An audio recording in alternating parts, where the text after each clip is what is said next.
नरसिम्हानंद सरस्वती के शिष्य पर हुए कातिलाना हमले को लेकर आज बीजेपी विधायक नंदकिशोर गुर्जर डासना देवी मंदिर पहुंचे।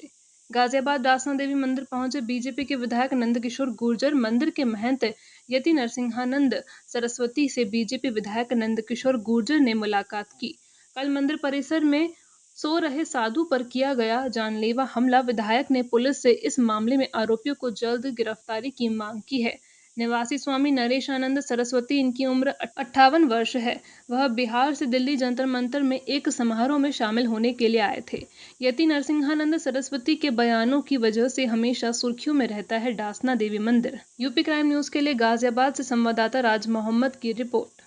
विधायक जी, आप मंदिर आए हैं, क्या कारण है, किस वजह से आना हुआ है? देखिए, मंदिर हमारे सिद्धपीठ है और तमाम यहाँ जितना भी एनसीआर का हिंदू है आस्था है, बहुत प्राचीन, हजारों साल पुराना है। महंत जी और यहाँ जो सन्यासी रहते हैं वो सनातन धर्म की रक्षा के लिए और पूजा पाठ यहाँ लोगों के जो जगत के कल्याण के लिए हवन भी होता है। तो मैं मंदिर से जुड़ा हुआ हूँ। जैसे ही सूचना मिली कि इस तरह से संत का हत्या करने का जो प्रयास किया गया है, सुनकर के मन बहुत व्यथित हुआ और मैं यहाँ महाराज जी से मिलने के लिए, उनका हौसला ना टूटे।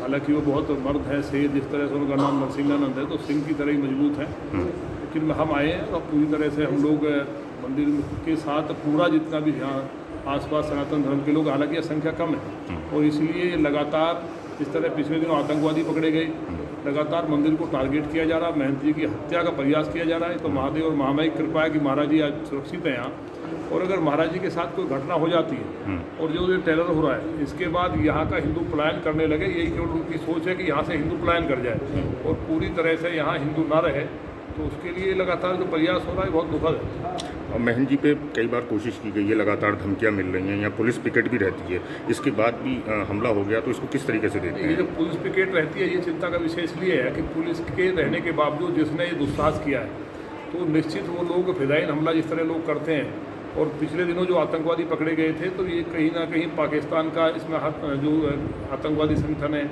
ISI के जो लोग हैं और जो यहाँ लोग रह रहे हैं उनके उनसे सीधे संबंध है। पिछले दिनों हमारी पार्टी के मंडल अध्यक्ष BS तोमर की नरसंस हत्या कर दी गई थी, केवल टेरर फैलाने के लिए कि ये BJP का झंडा लगाता है जिससे कि यहाँ से हिंदू पलायन कर जाए, क्योंकि हिंदू यहाँ बहुत कम है और इस तरह के लोग यहाँ एक्टिव हैं। तो इसके लिए प्रशासन ने तो अपने अब जो कार्य कर ही रहा है। कप्तान साहब से भी बात हुई और मजबूत अधिकारी हैं, वो इसको मुझे उम्मीद है कि कुचल देंगे जितना भी नेटवर्क है।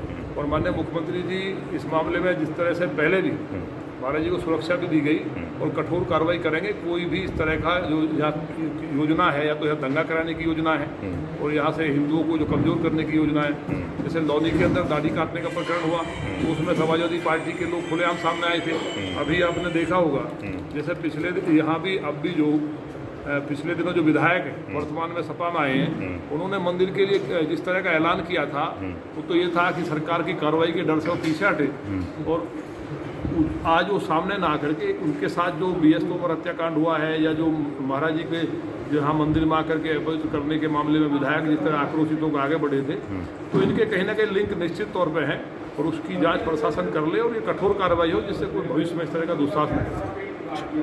जिस तरीके से स्वामी नरसिम्हानंद पे हमला हुआ बेहद दुखदायी है, कष्टकारी है जी। कैसी स्थिति है उनकी और आप क्या मांग करते हैं? देखिए, स्थिति ये है कि मैं कोई भी मांग अब किसी से भी नहीं करता हूँ, मुझे किसी से कोई आशा नहीं है, मांग किसी से करने का समय जा चुका है। और नरेशानंद जी की स्थिति गंभीर है, ऑपरेशन उनका जैसा डॉक्टर ने मुझे बताया है कि कामयाब हो गया है, बाकी इन्फेक्शन की क्या स्थिति रहेगी इससे तय होगा कि उनका जीवन बचेगा या जाएगा। मैं तो केवल माँ और महादेव से इतनी प्रार्थना कर सकता हूँ कि वो उनके जीवन की रक्षा करें। मेरी जगह उन्हें मार दिया गया है, इसका मुझे बहुत दुख है और अगर उनके कुछ होता है तो मैं सारे जीवन इसके जो है पश्चाताप में मेरा जीवन व्यतीत होगा। महंत जी, लगातार आपको धमकियां मिल रही हैं, हम लगातार देख रहे हैं इस चीज़ को, आपकी हत्या की भी कोशिश की गई, तो किस तरीके से हमला देखते हैं? क्या ऐसा तो नहीं था कि हमलावर आपके ऊपर हमला करने? नहीं, वो मेरे पर ही हमला करने के लिए आए थे। नरेशानंद जी क्या है, जब आप उनसे मिलेंगे देखेंगे कि काले रंग के हैं वो भी मेरी तरह और छोटे छोटे बाल थे उनके और मेरे जैसे कपड़े पहन रखे थे। इससे जो है कंफ्यूज होकर उन पर जो है अटैक किया गया है। देखिए, शिव शक्ति धाम डासना ये सनातन के प्रचार का इस समय पूरे विश्व में सबसे मजबूत केंद्र है। इसे उजाड़ने का प्रयास लगातार चल रहा है और ये प्रयास चल रही रहे मुसलमानों इस्लामिक जिहादियों के। तो ये जिहादियों के टारगेट पर हम बहुत पहले से थे, ये कोई नई बात नहीं है और वो एक दिन हमें मार ही देंगे। जिस तरीके से हमला हुआ, यहाँ पुलिस पिकेट भी रहती है, कहीं ना कहीं सवालों के घेरे में भी है गाजियाबाद पुलिस, इस बारे में आपका क्या? देखिए, ये गाजियाबाद पुलिस से पूछा जाना चाहिए कि वो लोग क्या कर रहे थे, कैसे एक आदमी आया, एक आदमी या दो आदमी जितने भी होंगे तो पुलिस ही जानती है बेटर, इतनी बड़ी वारदात को अंजाम देकर सुरक्षित वापस चला गया, ये मेरी समझ से बाहर की बात है। इसके सवाल तो पुलिस को इसके जवाब तो पुलिस को ढूंढने पड़ेंगे।